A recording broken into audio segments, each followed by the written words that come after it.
Kia ora, I'm David Chaston with 90 at 9, brought to you by interest.co.nz. This week, everything you need to know in 90 seconds at 9 o'clock with new supply chain stresses are not going away.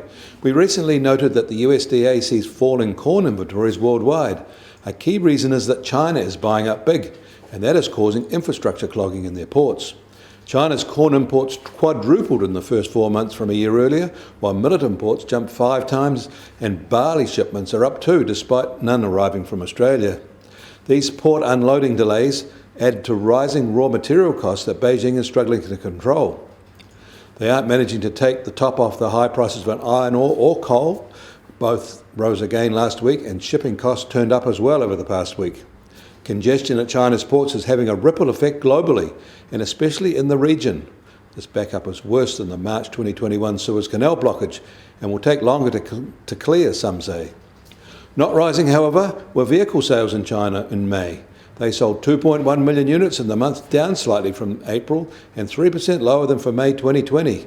This outcome ended a 13-month run of rising sales. In the US, the latest consumer sentiment survey for early June is generally positive, especially amongst middle and upper income households, and especially for future economic prospects rather than current conditions. Rising inflation remained the top concern of consumers. This coming week, all eyes will be on the Federal Reserve as it meets and reports on Thursday New Zealand time.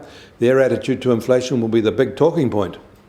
In Germany, wholesale prices were up almost 10% in May from the same month a year ago. This is unusually high for German industry, and they're hoping that, because the key driver is the cost of fuel, it'll pass soon. In Australia, we should note that today is a public holiday and most of the country, but not Queensland or Western Australia, is on holiday. US Treasury 10-year yield starts the week with its yield fall arrested, unchanged at 1.45%, but there are heavy hitters surprised at the recent fall in bond yields, even as inflation is rising. And the price of gold starts today at $1,878 an ounce after a week of relative volatility for the yellow metal. Oil prices are still at their higher level of $70.50 a barrel in the US, while the international Brent price is still just under $72.50 a barrel. These are 2-year highs. And the Kiwi dollar opens today at 71.3 US cents and staying at the lower level it reached on Friday night.